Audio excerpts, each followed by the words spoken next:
guys, my group and I were here to explain how to run polyacrylamide gel electrophoresis and agarose gel electrophoresis. First of all, electrophoresis is the migration of charged particles in a solution under the influence of an electric field.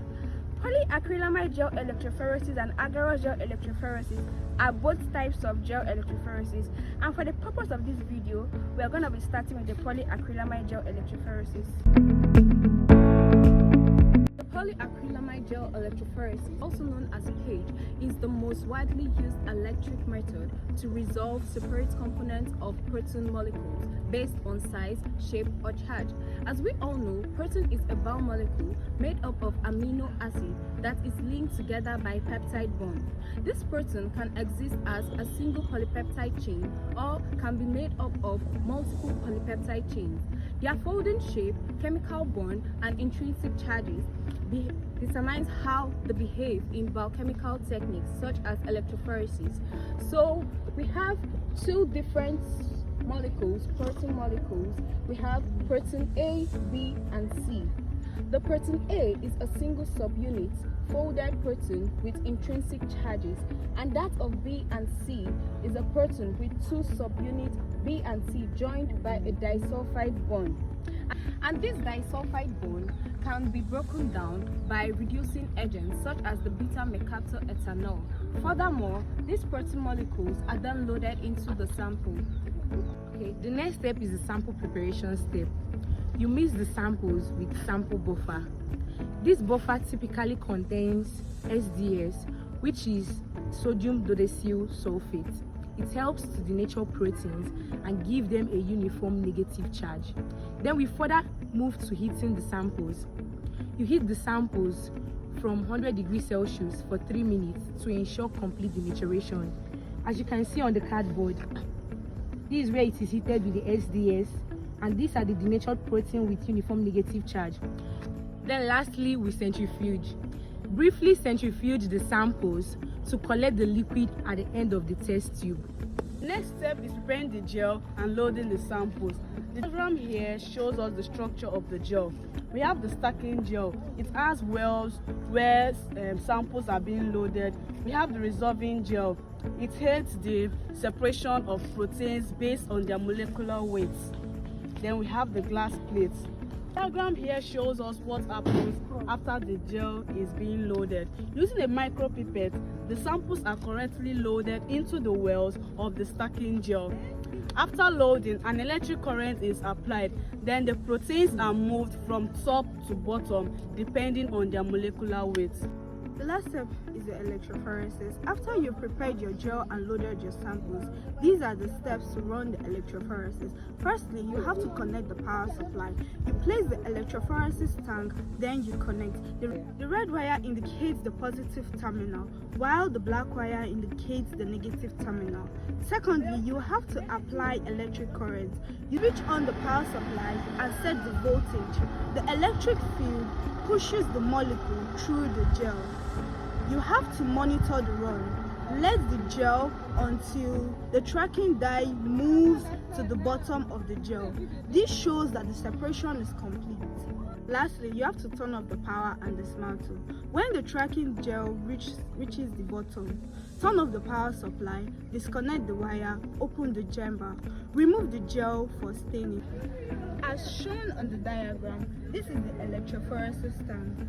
This indicates the black wire, which is the negative terminal, while this indicates the red wire, which is the positive terminal. These are the samples, while this indicates the gel that is found in the electrophoresis tank. Agarose gel electrophoresis is a laboratory technique used to identify, separate, and purify DNA or RNA and proteins based on their size and shape. Agarose gel electrophoresis does not make use of the stacking gel, and in agarose gel electrophoresis, smaller fragments tend to separate faster than larger fragments. Agarose itself is made up of a long polymer of galactose and a 3,6 anhydrogalactose linked by a 1,4 glycosidic bond. To understand how agarose gel electrophoresis is prepared, we're going to be breaking it down into various steps. Step 1. Gel preparation and casting. An appropriate amount of agarose powder is weighed out. And in agarose gel electrophoresis, larger molecules are best resolved using a low gel concentration, and smaller molecules are best resolved using a high gel concentration. After weighing the agarose powder, an appropriate buffer such as tris acetate and tris borate is poured into the solution and is heated for about 10 to 15 minutes and allowed to dissolve. In step 2, when the solution is fully dissolved, it is allowed to cool at 55 degrees Celsius in a water bath. While the gel is cooling, an electrophoresis tank with a positive and negative electrode is set up for gel casting. A comb is placed in the tank to create wells for loading the sample. Also, casting dams are placed in the tank so that the solutions do not flow out during setting. Before the solution is poured into the electrophoresis tank, ethidium bromide is added. Ethidium bromide is toxic as a mutagen and has to be carefully handled in a fume hood. After ethidium bromide is added, the gel is poured into the electrophoresis tank and allowed to cool and solidify at a room temperature. After the gel is solidified, the comb is carefully removed as well as the casting dams. Next, the gel is submerged in a TAE or TBE running buffer, which is used to provide current and to maintain pH at a relatively constant value. After your gel preparation, you name your tubes according to the restriction enzyme of your choice. Then you add 4 microliter of DNA lambda and 5 microliter of restriction buffer into each tubes. Then you load your prepared samples into the wells using a micro pipette, making sure to avoid air bubbles and also ensure to use a new pipette tip for each sample. This diagram represents the DNA digestion step. It involves adding specific enzymes to separate containers containing DNA. These enzymes include PSC1, ECOL1, and HIN3 respectively. Each tube already contains the DNA sample. We then add 1 microliter of each enzyme into different tubes. Why we add 1 microliter is because some of the specific enzymes are always highly concentrated. So only a small volume is needed to cut the DNA. The tube is placed in an incubator or water bath set at 37 degrees Celsius.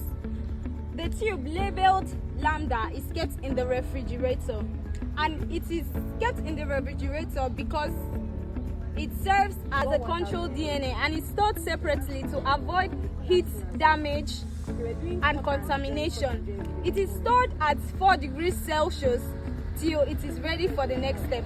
The next step is the preparation of the DNA sample. The loading buffer is added to each sample. The buffer contains glycerol and some certain dyes such as bromophenol blue. Bromophenol blue is a dye used to monitor electrophoresis. It is used to add density to the sample, allowing it to sink into the gel.